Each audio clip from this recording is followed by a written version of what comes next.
नमस्कार दोस्तों, मैं प्रभाकर सिंह स्वागत करता हूं आपका मेरे YouTube चैनल इकोनॉमिक पाठशाला में। तो डेटा क्या होता है, उसको किस किस मेथड से इकट्ठा करते हैं, ये हमने पिछले किस वीडियोस में समझ लिया। तो अगर आपने वो वीडियोस नहीं देखे हैं तो डिस्क्रिप्शन बॉक्स में मैंने उसके लिंक डाल दिए हैं, वहां से जाकर आप देख सकते हैं। साथ ही स्टैटिस्टिक्स बुक के सभी चैप्टर के एक्सप्लेनेशन का एक प्लेलिस्ट का लिंक भी मैंने डिस्क्रिप्शन बॉक्स में डाल दिया है। उस प्लेलिस्ट में सभी चैप्टर्स मैंने सीरियल वाइज लगा दिए हैं।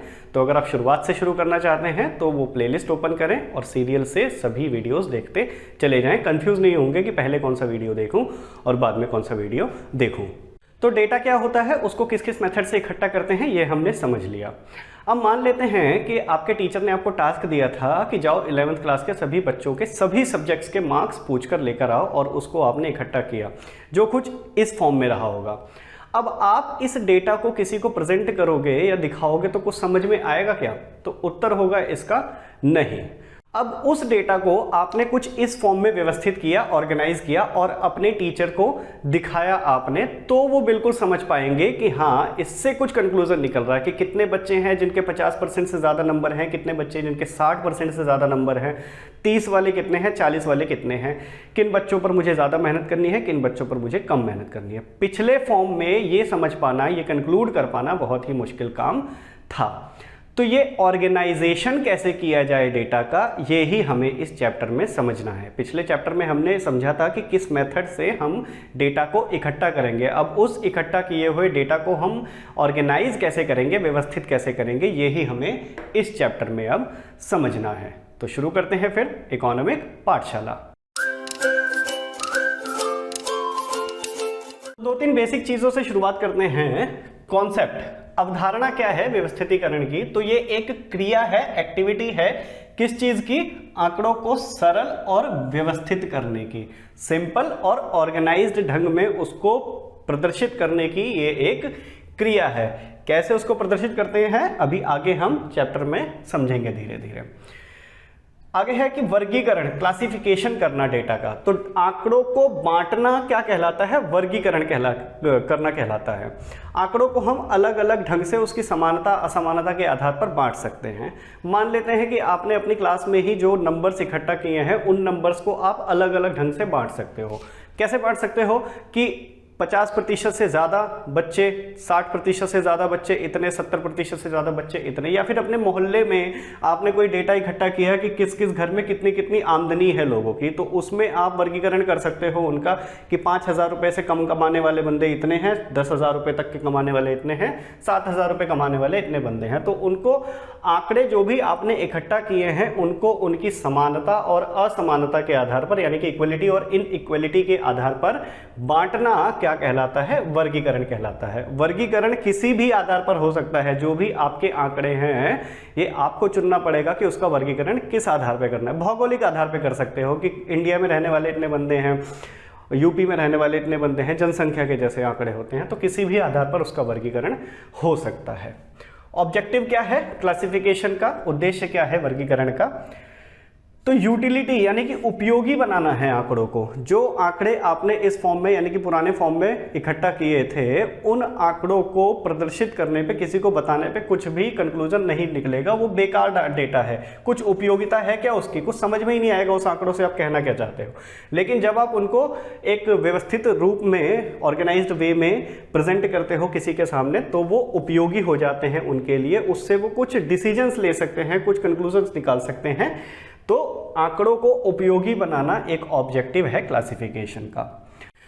डिस्टिंक्टिवनेस, विभेदकारी, यानी कि ये आंकड़ों को और भी ज्यादा स्पष्ट रूप से प्रदर्शित करता है। उनके विभेद क्या क्या उनमें समानता असमानता है उसके हिसाब से।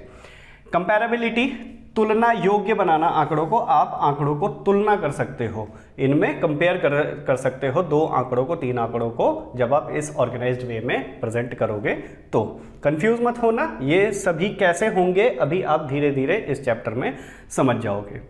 अट्रैक्टिव एंड इफेक्टिव बनाना, आकर्षित बनाना और प्रभावशाली बनाना, कि डेटा देखकर लोग आकर्षित हो जाएं आंकड़ों की तरफ समझने के लिए। जब डेटा समझ में ही नहीं आएगा तो वो जीरो आकर्षण है उसके लिए, बेकार परेशान हो जाएगी जनता। लेकिन जब आप उसको एक ऑर्गेनाइज्ड वे में प्रेजेंट करते हो तो वो उसको देखने पढ़ने में आकर्षित हो जाते हैं, अट्रैक्ट हो जाते हैं। और डेटा को सिंपल बनाना, कि सभी के समझ में ये आ जाए। एक अच्छे वर्गीकरण के मुख्य तत्व क्या हैं, यानी कि कैरेक्टरिस्टिक्स क्या हैं वर्गीकरण करने के, किस तरह से वर्गीकरण किया जाए कि वो एकदम सटीक हो, कुछ भी उसमें कमी ना हो।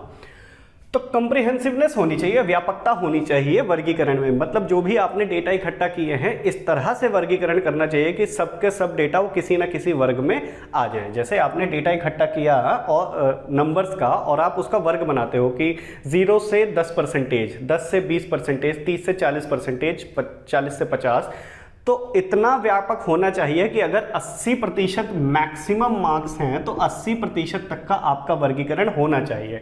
ऐसा ना हो कि 70% तक का ही वर्गीकरण बनाए, 80 वाले बच्चे किसी में आ ही नहीं पा रहे हैं। तो इतना व्यापक होना चाहिए, कॉम्प्रिहेंसिवनेस होनी चाहिए उसमें वर्गीकरण में कि सभी के सभी डेटा वो किसी ना किसी वर्ग में आ जाए। क्लैरिटी होनी चाहिए वर्गीकरण में, यानी कि वर्गीकरण उसी हिसाब से होना चाहिए जो आपका ऑब्जेक्टिव है डेटा इकट्ठा करने का। अगर आपका ऑब्जेक्टिव मार्क्स पता करने का है तो वर्गीकरण भी मार्क्स के आधार पर ही होना चाहिए। ऐसा नहीं कि वर्गीकरण कर दो आप हाइट के आधार पर और मार्क्स आप बताना चाह रहे हो। तो क्लैरिटी होनी चाहिए वर्गीकरण में, होमोजीनिटी होनी चाहिए, सजातीयता होनी चाहिए, यानी कि वर्गीकरण जो जिस फॉर्म में आप करते चले जा रहे हो उसी फॉर्म में ही होना चाहिए। ऐसा नहीं हो कि यहाँ तो आपने 0 से 10% बना दिया, फिर 20 से 40% बना दिया और 40 के बाद में सीधा 100% में, तो कोई होमोजीनिटी नहीं है वर्गीकरण में। तो वर्गीकरण में होमोजीनिटी होनी चाहिए, जिस गैप में यहाँ पर हो रहा है उसी गैप में यहाँ पर भी होना चाहिए। अनुकूल होना चाहिए वर्गीकरण, यानी कि जो भी आपका डेटा का ऑब्जेक्टिव है या फिर जो आप उससे कंक्लूजन निकालना चाहते हो उसी के ही अनुकूल होना चाहिए वर्गीकरण, दूसरा वर्गीकरण नहीं होना चाहिए। स्टेबिलिटी होनी चाहिए और वर्गीकरण में स्थिरता होनी चाहिए, इधर उधर वर्गीकरण नहीं जाना चाहिए। तो ये एक अच्छे वर्गीकरण के कुछ कैरेक्टरिस्टिक्स हैं। अब देखो वर्गीकरण के आधार यानी कि किस किस बेसिस पे हम क्लासिफिकेशन कर सकते हैं। तो सबसे पहले जियोग्राफिकली कर सकते हैं, भौगोलिक दशा के आधार पर कर सकते हैं। बहुत ही बड़ा डेटा है आपके पास अलग अलग राज्यों का, तो अलग अलग राज्यों के नाम के हिसाब से हम वर्गीकरण कर सकते हैं। महाराष्ट्र का, उत्तर प्रदेश का, मध्य प्रदेश का, राजस्थान का, दिल्ली का, तो उसके आधार पर वर्गीकरण किया जा सकता है। समय के अनुसार वर्गीकरण कर सकते हो आप, जैसे जनसंख्या का आंकड़ा है आपके पास मान लेते हैं, तो उस जनसंख्या के आंकड़े को आप महाराष्ट्र की इतनी जनसंख्या, राजस्थान की इतनी जनसंख्या, उत्तर प्रदेश की इतनी जनसंख्या, ये एक वर्गीकरण हो गया। अब आपके पास बहुत सालों का डेटा है तो उसको समय के हिसाब से भी बांट सकते हो। 2011 में ये जनसंख्या थी, 2012 में ये थी, 13 में ये थी, 14 में ये थी, तो समय के हिसाब से आप उसका वर्गीकरण कर सकते हो। गुणात्मक आधार पर, उनके गुणों के आधार पर वर्गीकरण कर सकते हो, इसको कहते हैं क्वालिटेटिव, अंग्रेजी में इसको कहते हैं क्रोनोलॉजिकल और ये जियोग्राफिकल। तो गुणात्मक गुणों के आधार पर क्लासिफिकेशन उसका कर सकते हो। संख्याओं के आधार पर क्लासिफिकेशन कर सकते हो। संख्याओं के आधार पर जैसे आपने मार्क्स पता किए थे तो उन मार्क्स को आप अलग अलग कैटेगरी में बांट सकते हो, जैसे परसेंटेज, 10% वाले, 20% वाले, 30% वाले, तो ये क्वांटिटेटिव वर्गीकरण क्लासिफिकेशन होता है। तो इसके आधार पर आप वर्गीकरण कर सकते हो। गुणात्मक वर्गीकरण के दो सब पार्ट हो सकते हैं, एक होता है साधारण और दूसरा बहुगुणी। साधारण क्लासिफिकेशन वो है जिसमें सिर्फ दो या फिर एक ही कैटेगरी के हिसाब से उसको बांटा गया हो डेटा को। अब जैसे आपने कुछ डेटा इकट्ठा किया, कुछ लोगों की जनसंख्या आपने इकट्ठा की, उसको आपने शिक्षा के आधार पर बांट दिया। शिक्षित है, इतने प्रतिशत लोग शिक्षित हैं, मान लेते हैं 50% लोग शिक्षित हैं और नेक्स्ट 50% अशिक्षित हैं। ये हो गया सिंपल क्लासिफिकेशन ऑफ क्वालिटेटिव, यानी कि गुणात्मक आधार पर साधारण क्लासिफिकेशन हो गया, वर्गीकरण हो गया। इसका दूसरा पार्ट है बहुगुणी। बहुगुणी का होता है कि एक से ज्यादा गुणों के आधार पर उसको जब बांटा जाता है। अब यहां पर आपने शिक्षा के आधार पर ले लिया था डेटा, शिक्षित प्रतिशत, अशिक्षित प्रतिशत। अब इस शिक्षित में भी आप शहरी और ग्रामीण भी जोड़ सकते हो, ऐसे ही अशिक्षित में शहरी और ग्रामीण जोड़ सकते हो। अब इस शहरी में भी आप और सब पार्ट बना सकते हो कि कितने लोग 10वीं से ज़्यादा पढ़े, 10वीं पास हैं या 10वीं से ज़्यादा शिक्षा प्राप्त की है, कितने लोग हैं जो 10वीं से कम शिक्षित शिक्षा प्राप्त की है। ऐसे ग्रामीण क्षेत्रों में जो ग्रेटर देन 10 कितना है, लोअर देन 10 कितना है, ऐसे ही अशिक्षित लोगों में भी शहरी ग्रामीण के आधार पर आप सेम क्लासिफिकेशन कर सकते हो। तो एक से ज़्यादा क्वालिटीज़ के आधार पर जब आप उनका वर्गीकरण करते हो, क्लासिफिकेशन करते हो, तो वो आता है बहुगुणी क्लासिफिकेशन, और जब आप एक ही आधार पर करते हो क्लासिफिकेशन वर्गीकरण तो उसको कहते हैं साधारण वर्गीकरण। ये हैं वर्गीकरण के कुछ आधार जिन जिन आधार पर आप वर्गीकरण कर सकते हो। अब यहां से व्यवस्थितीकरण का बेस शुरू होता है कि व्यवस्थित करते कैसे हैं आंकड़ों को। अभी तक आपने उसकी सिर्फ भूमिका समझी है, तो शुरू करते हैं। फिर सबसे पहले वेरिएबल, चर। चर कहते हैं कोई भी नंबर है, मैथ्स का कोई भी नंबर है वो क्या है, एक चर है, वेरिएबल है। एक से लेके इन्फिनिटी तक जितने भी नंबर्स हैं वो सभी क्या हैं, वेरिएबल्स हैं। अब इन चरों को दो भागों में बांटा गया है, एक कहते हैं डिस्क्रीट वेरिएबल्स, एक कहते हैं कंटिन्यूअस वेरिएबल्स। हिंदी में इसका नाम है विविक्त या खंडित, और कंटिन्यूअस का हिंदी में नाम है सतत या अखंडित। मैं आपको सजेस्ट करूंगा कि अंग्रेजी के नाम जरूर याद कर लेना। अगर आप इंग्लिश मीडियम के ही हो तो ठीक है, लेकिन अगर आप हिंदी मीडियम के हो तो इंग्लिश में नाम जरूर याद कर लेना, क्योंकि क्या होता है कि हिंदी में मल्टीपल नेम्स हैं इसके, बहुत सारे सिनोनिम्स हैं इसके, पर्यायवाची हैं, लेकिन ज़्यादातर अंग्रेजी में सिर्फ एक ही नाम यूज़ किया जाता है। तो डिस्क्रीट वेरिएबल्स और कंटिन्यूअस वेरिएबल्स। डिस्क्रीट वेरिएबल्स होते हैं जो पूर्णांक होते हैं, 1 2 3 4 5 6 7 8 9 10 जितने इन्फिनिटी तक नंबर्स हैं वो सभी क्या हैं, डिस्क्रीट वेरिएबल्स हैं। कंटिन्यूअस वेरिएबल्स होते हैं जो अखंडित या फिर अपूर्णांक होते हैं, 1.1 2.1 2.2 3.1 3.3 3.6। तो जितने भी नंबर्स हैं ये वाले क्या होंगे, कंटिन्यूअस वेरिएबल्स होते हैं। नेक्स्ट है कि आंकड़े, एक होता है शुद्ध आंकड़े जिसको अंग्रेजी में कहते हैं रॉ डेटा, और एक होती हैं श्रृंखलाएं। शुद्ध आंकड़े होते हैं कि जो डेटा आपने जैसा इकट्ठा किया वैसा का वैसा ही है।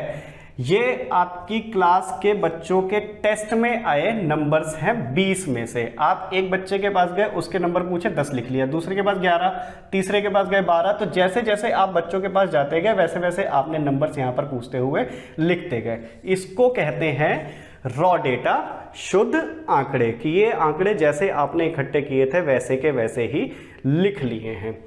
अब इन आंकड़ों को आप एक सीरीज में लगा सकते हो, श्रृंखला में लगा सकते हो, यानी कि एक टेबल बनाया आपने, ऐसा वाला एक टेबल बनाया, यहाँ पर नंबर्स लिख लिए 1 2 3 4 5 6, ये 20 तक आपने लिख लिया, और उसके आगे उन बच्चों के नंबर्स लिख लिए कि कितने बच्चे किस कैटेगरी में है। 1 नंबर वाले 10 बच्चे हैं, 2 नंबर वाले 30 बच्चे हैं, 3 नंबर वाले 15 बच्चे हैं, ऐसे आपने श्रृंखला बना ली। इसको कहते हैं सीरीज।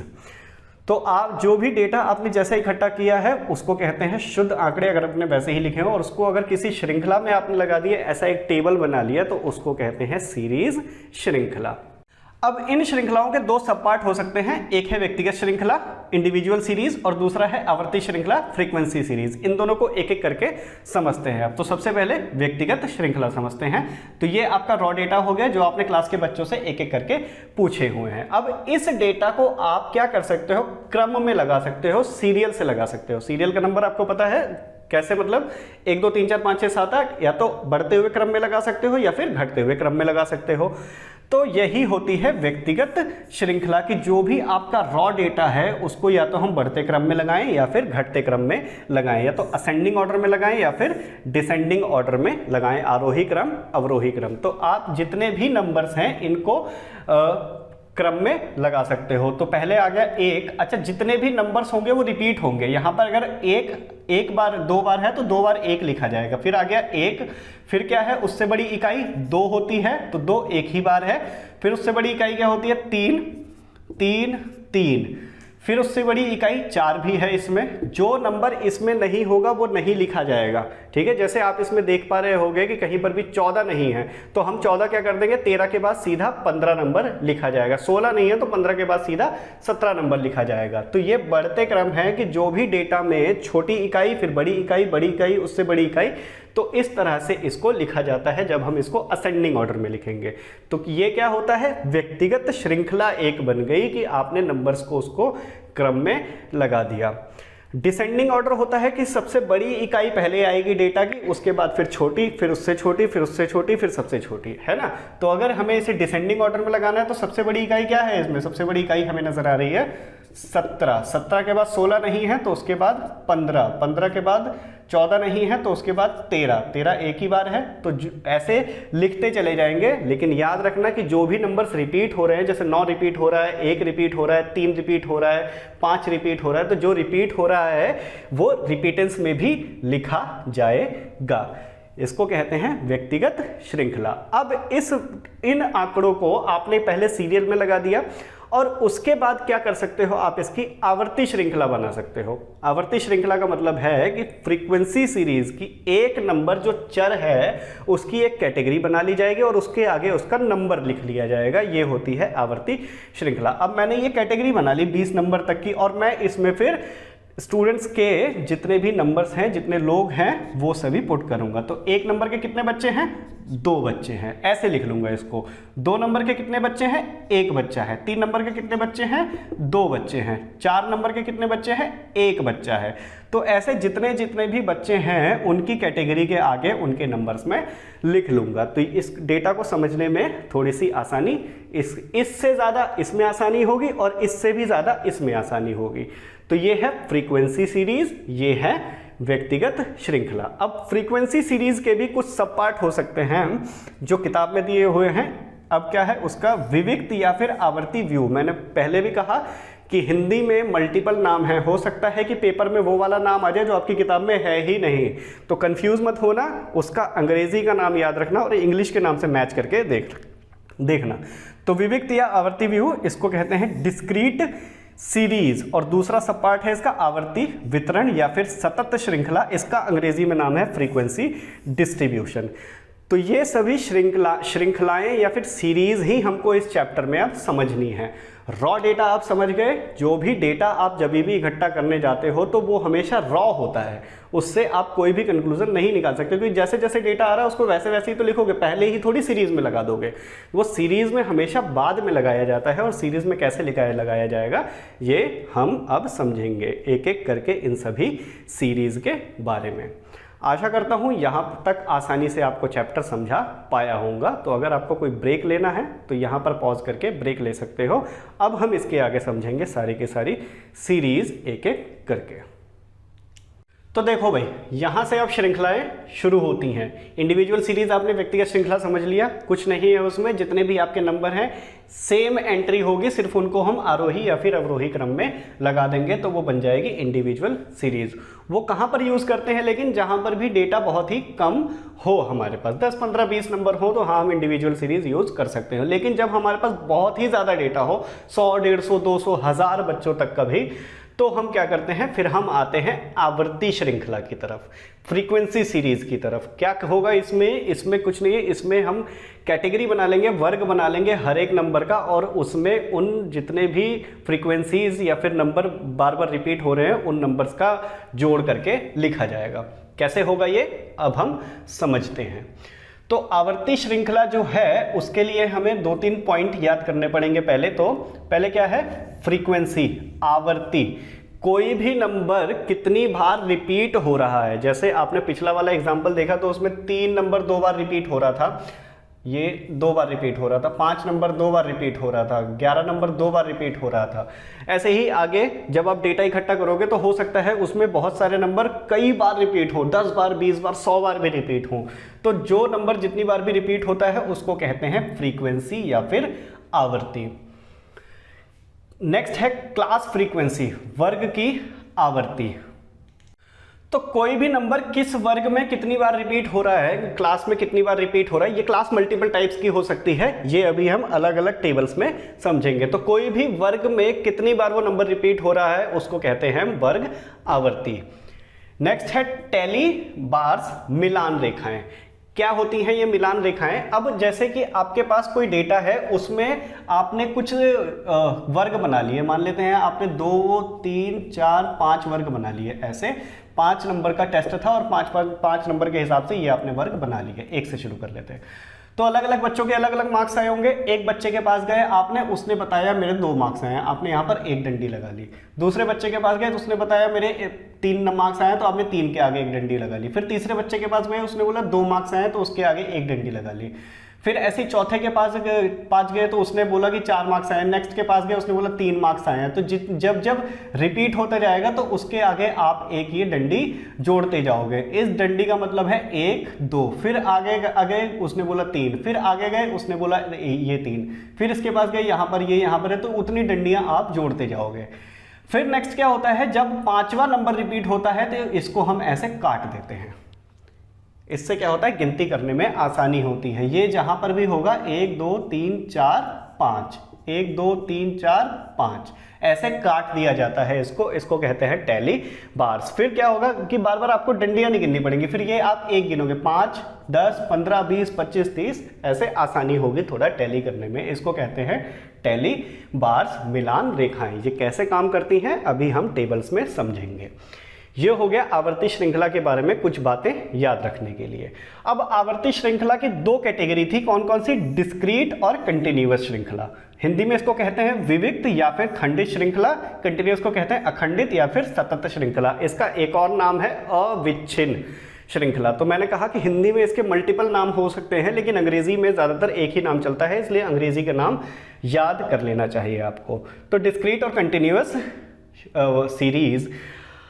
अब जो क्या कंटिन्यूअस सीरीज है उसके भी 4-5 पार्ट हो सकते हैं। वो क्या है, अपवर्जी, एक है एक्सक्लूसिव अपवर्जी श्रृंखला। मैं सिर्फ अभी नाम पढ़ रहा हूं, अभी एक एक करके इनको समझेंगे। एक्सक्लूसिव अपवर्जी श्रृंखला, इंक्लूसिव समावेशी श्रृंखला, ओपन एंड खुले सिर वाली, कम्युलेटिव सीरीज संचयी श्रृंखला, और एक है मिड वैल्यू यानी कि मध्य मूल्य श्रृंखला।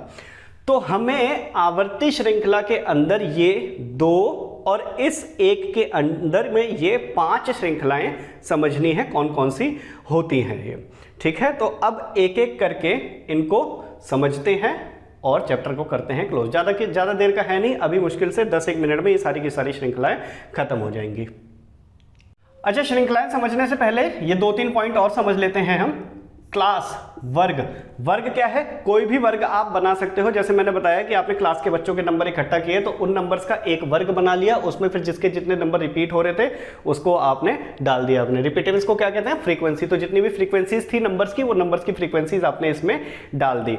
वर्ग अलग अलग तरह के भी हो सकते हैं। जैसे आपके पास जो मान लेते 100 नंबर का पेपर था तो 100 कैटेगरी थोड़ी बनाओगे यहाँ पर। अब उसको आप इस तरह से भी लिख सकते हो, 1 से 5 नंबर वाले, 6 से 10 नंबर वाले, और ऐसे 11 से 15 नंबर वाले, या फिर बहुत ज़्यादा सीरीज है तो फिर आप ऐसे बना सकते हो 1 से 10 नंबर वाले और 11 से 20 नंबर वाले, है ना। इस तरह से भी आप कैटेगरीज बना सकते हो कि 1 से 10 नंबर वाले इसमें आ गए सारे के सारे, 11 से 20 वाले इसमें आ गए सारे के सारे।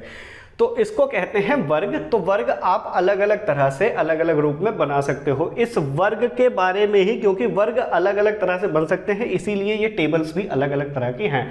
तो कितनी तरह के वर्ग हो सकते हैं, उन वर्गों के आधार पर उस टेबल का क्या नाम हो सकता है, ये हम अभी समझेंगे। तो एक हो गया वर्ग। नेक्स्ट है क्लास लिमिट्स। क्लास लिमिट्स का मतलब है कि जब आपने इस तरह की सीरीज बनाई, मान लेते हैं ये 1 से 10, 11 से 20 या फिर 1 से 5, 6 से 10, तो इसमें क्या है, वर्ग की सीमाएं हैं। सीमाओं का मतलब क्या है कि ये 1 से लेके 5 तक की है, तो क्या होगी इसकी सीमा 1 से लेके 5 तक की। ये 1 से लेके 10 तक की है, तो क्या होगी इसकी सीमा 1 से लेके 10 तक की। इसको कहते हैं वर्ग की सीमाएं। क्लास इंटरवल, वर्ग विस्तार। विस्तार का मतलब है कि कितना लंबा है ये। इसमें आपको 2 चीजें याद रखनी है, एक को कहते हैं निचली सीमा, और एक है ऊपरी सीमा। तो अब ये जो एक वर्ग है, मान लेते हैं ये एक वर्ग है, तो इस वर्ग की लिमिट क्या है, 1 से लेके 5 तक की। इसमें निचली सीमा कितनी है, 1, और ऊपरी सीमा कितनी है, 5। तो इन दोनों को घटाकर जो नंबर आता है उसको कहते हैं वर्ग विस्तार। तो 5 में से 1 गया तो 4 नंबर का इनका वर्ग विस्तार है ना। तो इसको कहते हैं क्लास इंटरवल। मिड वैल्यू, मध्य मूल्य। मध्य मूल्य का मतलब होता है कि निचली सीमा जमा ऊपरी सीमा डिवाइडेड बाय 2। तो ये जैसे एक वर्ग है ना, तो इस वर्ग की लिमिट कितनी है, 10 नंबर तक की लिमिट है। क्लास इंटरवल कितना है इसका, 10 नंबर का ही क्लास इंटरवल है। तो इसका मध्य मूल्य कैसे निकालेंगे, निचली सीमा जमा ऊपरी सीमा बटे में 2। तो निचली सीमा कितनी है, 1, ऊपरी सीमा कितनी है, 10, कितना हो गया 11 बटे 2, आंसर आया 6.5। 5। तो 6.5 क्या है, इसका मध्य मूल्य है।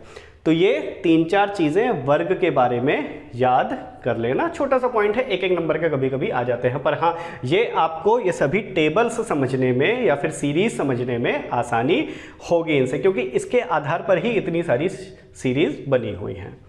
तो शुरू करते हैं फिर नेक्स्ट कौन सा, डिस्क्रीट श्रृंखला या फिर डिस्क्रीट सीरीज से।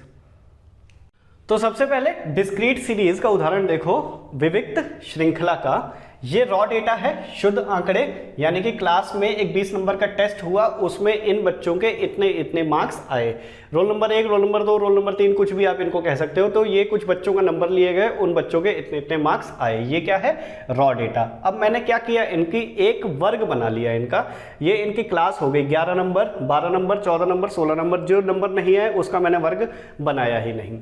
तो अब मैं इनकी सीरीज लगाऊंगा, यहाँ पर फ्रीक्वेंसी लगाऊंगा, कितने कितने नंबर आए हैं किसके। तो सबसे पहले क्या है, 11 नंबर का 1, फिर क्या है 12 नंबर आया तो मैंने एक डंडी यहां पर बना दी। ये डंडियां क्या हैं, ये हैं टेली बार्स।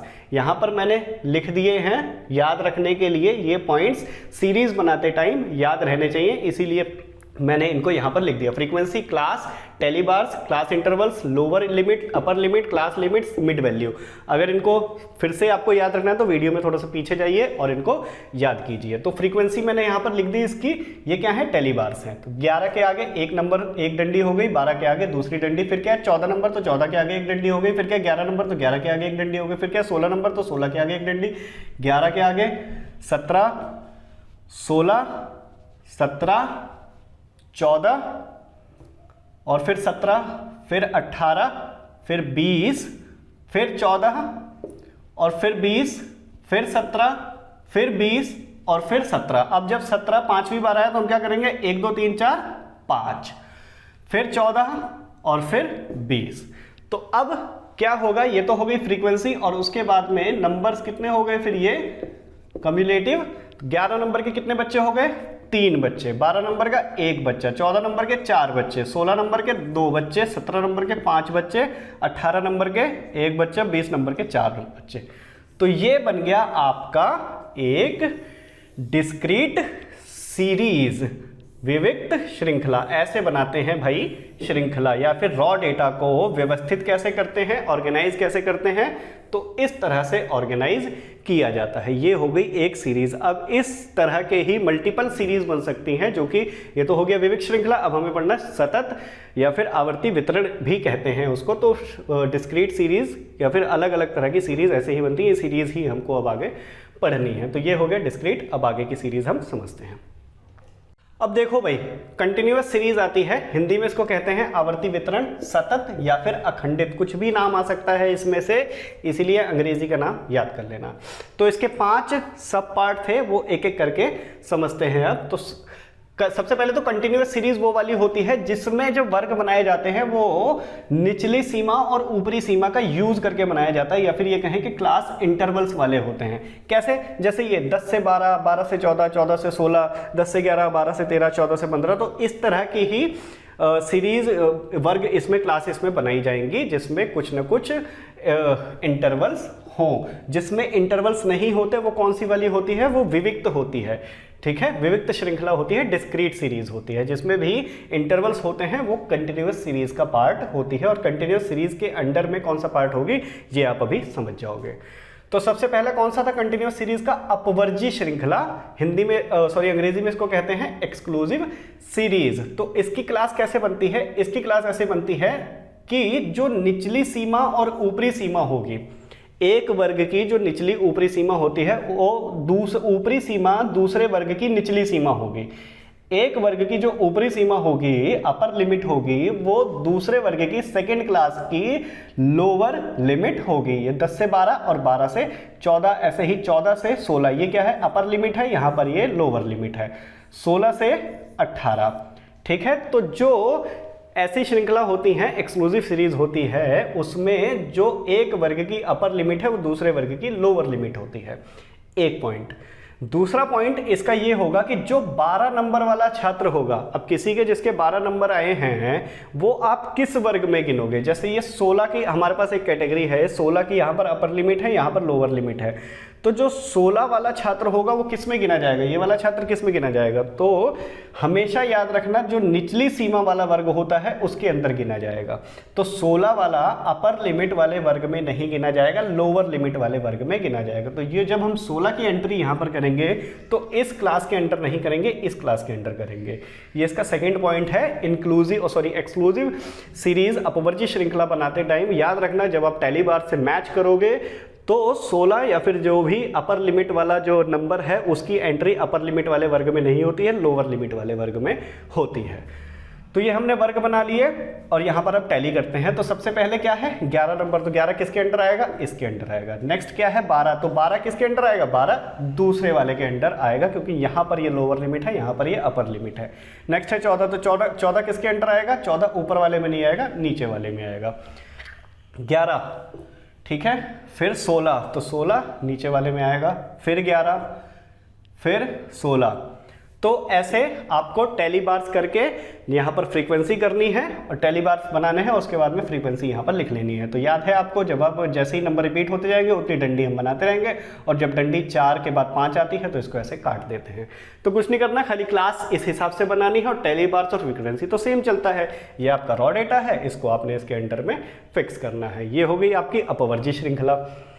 समावेशी श्रृंखला इसकी अलग है थोड़ी सी, सेम गैप होता है, सेम सब कुछ होगा, क्लास इंटरवल्स के साथ बनेगी। इसमें भी एक लोअर लिमिट अपर लिमिट होगी, पर यहाँ पर जो अपर लिमिट दूसरे की लोअर लिमिट थी ऐसा नहीं होता। हम यहाँ पर नंबर कौन सी वाली एंट्री कर रहे हैं, 10 से लेके 11 तक की एंट्री करेंगे, या फिर अगर उसको पॉइंट्स में बांटे तो 10.01 से लेके 11.99 तक के जितने भी नंबर्स आएंगे वो इसके अंदर एंट्री होगी, है ना। तो हमने यहाँ पर सीधा यहीं पर लिख दिया, 10 से लेके 11 वाले जितने भी होंगे वो इसके अंदर एंट्री होगी, कंफ्यूजन का कोई मतलब ही नहीं है। नेक्स्ट वाले में 12, 13, इसमें अपर लोअर लिमिट मैच नहीं होती है, जहां यहाँ पर खत्म हो रहा है नेक्स्ट लोअर लिमिट उसके अगले वाला नंबर होगा।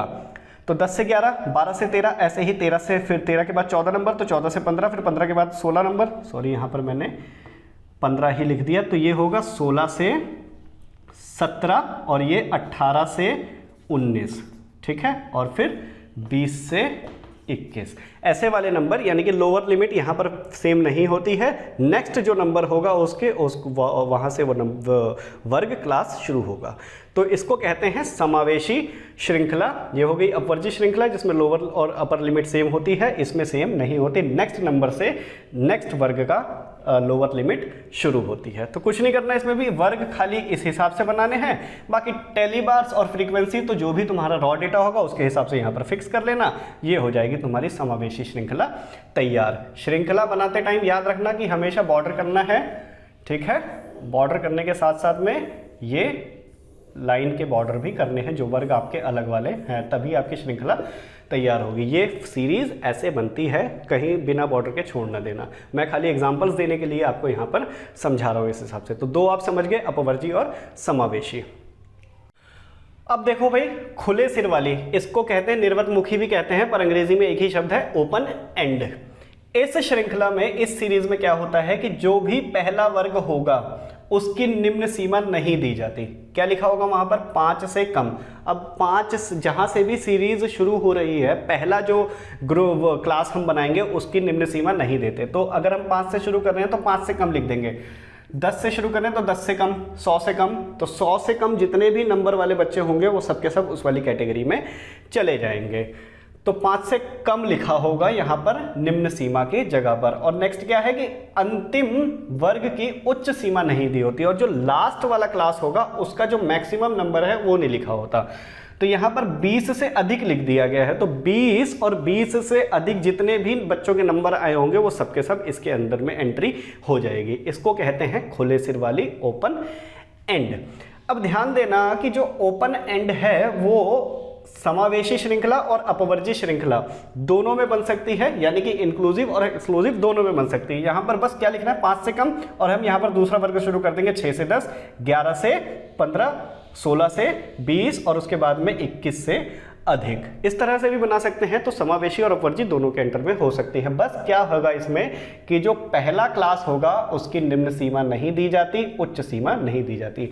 मैं यहाँ पर इस रॉ डेटा की एंट्री नहीं कर रहा हूँ, आप अपने पास ही इस सीरीज को बनाना और इसके अंडर में टेली बार्स लगा के और फ्रीक्वेंसी लगा के अपने टेबल तैयार करना। ठीक है, तो खाली मैं क्लास बता दे रहा हूं कि किस क्लास में किस तरह से एंट्री होगी। नेक्स्ट है कम्युलेटिव, संचयी आवर्ती। संचयी आवर्ती क्या होती है कि आपने वर्ग बना दिया और उस वर्ग के अंडर में ये एंट्री आपने कर दी। मान लेते हैं कि 5 से 10 एक वर्ग है, 10 से 15 एक वर्ग है, 15 से 20 एक वर्ग है, 20 से 25 एक वर्ग है। कौन सा वर्ग है ये? याद अगर आपका आ रहा हो तो ये है अपवर्जी श्रृंखला, एक्सक्लूसिव सीरीज। ठीक है, तो इसके अंडर 5 से 10 के कितने बच्चे हैं? 3 बच्चे। 10 से 15 वाले कितने बच्चे हैं? 4 बच्चे। 15 से 20 वाले कितने बच्चे? 5 बच्चे। ये हो गया। अब संचयी आवर्ती में क्या होता है कि जो नेक्स्ट वाली एंट्री होगी वो पहले का कम्युलेटिव होगी, इसको जोड़कर बनेगी। तो 5 से 10 वाले में जब हम लिखेंगे तो 3 बच्चे हो गए, लेकिन जब 10 से 15 वाले में लिखेंगे तो 4 और 3 7 बच्चे हैं यहाँ पर, है ना। और 15 से 20 वाले में इन तीनों को जोड़कर लिखा जाएगा, फिर 5 4 9 और 3 12 बच्चे होंगे। 20 से 25 वाले में इन चारों को ही जोड़कर, यानी कि 12 में 6 जोड़ोगे तो कितना आ जाएगा? 18 आ जाएगा। ठीक है भैया, ये है संचयी आवर्ती। तो संचयी आवर्ती में क्या करते हैं, जो नेक्स्ट वाला एंट्री होगी, फ्रीक्वेंसी होगी, वो ऊपर वाले को जोड़कर ही बनाई जाती है। अच्छा, अगर इसमें कम्युलेटिव सीरीज से आपको इंडिविजुअल समावेशी, अपवर्जी, इंक्लूसिव और एक्सक्लूसिव बनाना हो तो क्या करेंगे हम? ये मान लेते हैं यहाँ पर संचयी आवर्ती दी हुई है, आपके पास ये वाली एंट्री नहीं दी हुई है, तो क्या करोगे आप? नीचे वाले में से ऊपर वाले को माइनस कर लोगे तो क्या आ जाएगा? नंबर आ जाएगा उसका 3, और 7 में से 3 माइनस कर लेंगे तो 4 आ जाएगा। 12 में से फिर 7 माइनस कर लेंगे तो 5 आ जाएगा। 18 में से 12 माइनस कर लेंगे तो 6 आ जाएगा। ये आप इसको इस तरह से ट्रांसफर कर सकते हो। कई बार क्वेश्चन आता है पेपर में कि ये आपकी संचयी आवर्ती दी हुई है, कम्युलेटिव सीरीज दी हुई है, इसको इंक्लूसिव या फिर एक्सक्लूसिव सीरीज में चेंज करना है आपको। तो ये तो आपने चेंज कर दिया यहाँ पर फ्रीक्वेंसी। अब इसको कैसे चेंज करोगे? सिंपल है, 5 से लेके 10 यहाँ पर लिखा हुआ है तो यहाँ पर हमें 11 से 15 लिखना है बस, और यहाँ पर 16 से लेके 20 लिखना है। और एंट्री तो हम हमेशा इंक्लूसिव सीरीज के हिसाब से ही करते हैं, एक्सक्लूसिव सीरीज में भी तो कोई कंफ्यूज होने का चांस है नहीं। तो ये हो गया कम्युलेटिव सीरीज, संचयी आवर्ती। इसमें क्या होता है कि जो नेक्स्ट वाली फ्रीक्वेंसी होगी वो ऊपर वाले को जोड़कर ही लिखी जाती है, यानी कि इसमें टोटल नंबर लिखे जाएंगे। ठीक है भैया, ये दोनों हो गए। अब एक और बचा है, उसको समझ लेते हैं।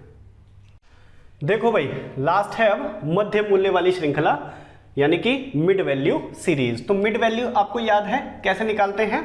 कैसे निकालते हैं? जो भी लोअर लिमिट है, अपर लिमिट है, इन दोनों को जोड़कर 2 से डिवाइड कर देंगे। तो 10 और 15 को जोड़कर 2 से डिवाइड किया, कितना आया? 12.5 आया। 15 और 20 को जोड़कर 2 से डिवाइड किया तो कितना आया? 17.5 आया। ऐसे ही यहाँ पर 20 से 25 को जोड़कर डिवाइड किया तो कितना आया? 22.5 आया। 25 से 30 को जोड़ा तो ये कितना है? 27.5 आया।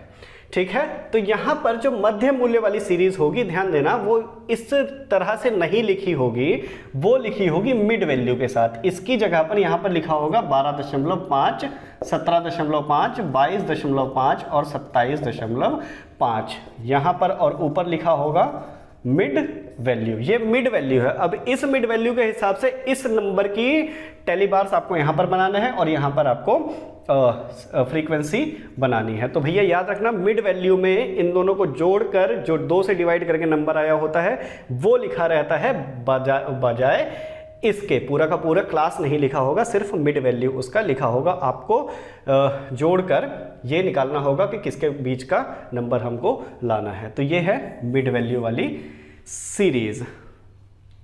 तो ये हो गया चैप्टर क्लोज। ये है उसकी समरी। क्या सीखा हमने इसमें? जो पिछले चैप्टर में सीखा था वो था डेटा इकट्ठा करना। डेटा जो हमने इकट्ठा किया उसको हम क्या कहते हैं?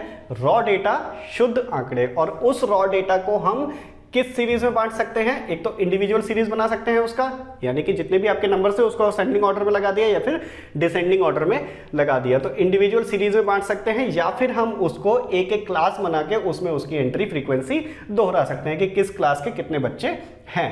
तो उसको क्या कहते हैं? डिस्क्रीट या फिर एरे फ्रीक्वेंसी, डिस्क्रीट एरे या फिर फ्रीक्वेंसी एरे। इस डिस्क्रीट या फिर फ्रीक्वेंसी यानी कि जो बारंबारता होती है दोहराने की, उसके दो सब पार्ट हैं। एक का नाम है डिस्क्रीट सीरीज, इसको फ्रीक्वेंसी सीरीज भी कहते हैं, और दूसरा है कॉन्टिन्यूअस सीरीज, है ना।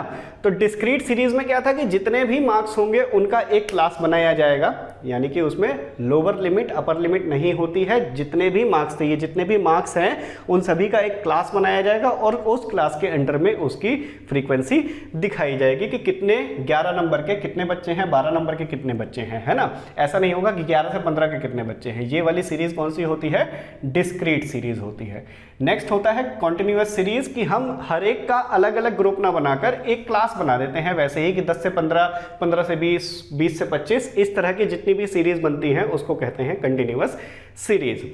और कंटिन्यूअस सीरीज के 5 सब पार्ट हैं। एक है एक्सक्लूसिव, जिसमें सीरीज कैसी बनी थी? 10 से लेके 15, जो भी लोअर लिमिट अपर लिमिट है एक वर्ग का, वो दूसरे वर्ग का लोअर लिमिट होगा, है ना। तो 15 से 20, इसका जो अपर लिमिट है वो दूसरे वर्ग का लोअर लिमिट होगा।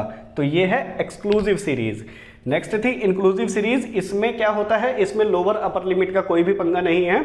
जो लोअर लिमिट अपर लिमिट जहां खत्म होगी, नेक्स्ट वाला उससे एक पॉइंट आगे से ही शुरू होगा। तो यहां पर अगर ये 10 से 15 है तो ये 16 से 20 होगा, और ये 21 से 25 होगा। ध्यान याद रखना फिर से कि जो एंट्री हम करेंगे वो 15 नंबर वाला जो बच्चा होगा वो अपर लिमिट वाले ग्रुप में नहीं की जाती है, लोअर लिमिट वाले ग्रुप में की जाती है। और इस वाली सीरीज में तो कोई इस तरह का कंफ्यूजन नहीं होता। ओपन एंड, ओपन एंड क्या था कि भैया जो ऊपर यानी कि सबसे पहला वर्ग होगा, निम्नतम जो सीमा होगी वो नहीं दी जाती है पहले वर्ग की, और जो लास्ट क्लास होगा उसका मैक्सिमम वैल्यू जो होता है वो नहीं दिया जाता। क्या लिखा होगा वहां पर? 5 से कम और ऐसे ही जाकर 20 से अधिक। तो लेस देन और मोर देन करके लिखा होता है फर्स्ट क्लास में और लास्ट क्लास में। कम्युलेटिव संचयी आवर्ती, इसमें जो फ्रीक्वेंसीज होती हैं वो नेक्स्ट क्लास में जोड़कर लिखी जाती हैं, ना कि अलग से लिखी जाती है। तो अगर 11 जो 20 नंबर में जो एंट्री होगी वो 10 से 15 वाले बच्चों को जोड़कर ही एंट्री इसमें की जाती है। इसको कहते हैं संचयी आवर्ती। संचयी आवर्ती से नॉर्मल सीरीज बनाना यानी कि एक्सक्लूसिव और इंक्लूसिव सीरीज बनाना बहुत ही आसान है। क्या करते हैं हम? बस नीचे वाले ग्रुप में से ऊपर वाला नंबर माइनस करते जाएंगे, तो जो नंबर आएगा वो हो जाएगा कौन सा? सिंपल सीरीज बन जाएगी उसकी। ये ध्यान देना लेकिन इस पर, क्योंकि ये इस तरह के पेपर में क्वेश्चन हमेशा आ जाते हैं। मिड वैल्यू, मिड वैल्यू आप जानते हो कैसे निकालते हैं? लोअर लिमिट अपर लिमिट को जोड़कर 2 से डिवाइड करके जो भी नंबर आएगा वो होता है मिड वैल्यू। तो वहां पर सीरीज में क्या होगा? इस तरह के क्लास नहीं लिखे होंगे, वहां पर उसकी जगह पर मिड वैल्यू लिखा होगा। ये है इसकी समरी, किसकी? व्यवस्थितीकरण की। इस तरह से हम ऑर्गेनाइज कर सकते हैं सीरीज में डेटा। ये हो गया चैप्टर क्लोज। हम मिलेंगे नेक्स्ट क्लास में नेक्स्ट चैप्टर के एक्सप्लेनेशन के साथ। तब तक ध्यान रखिए अपना और बने रहिए हमारे चैनल के साथ। चैनल को यदि आपने सब्सक्राइब नहीं किया है तो कर दीजिए, क्योंकि इसी से रिलेटेड मैं बहुत सारे वीडियोस आगे डालने वाला हूँ। धन्यवाद।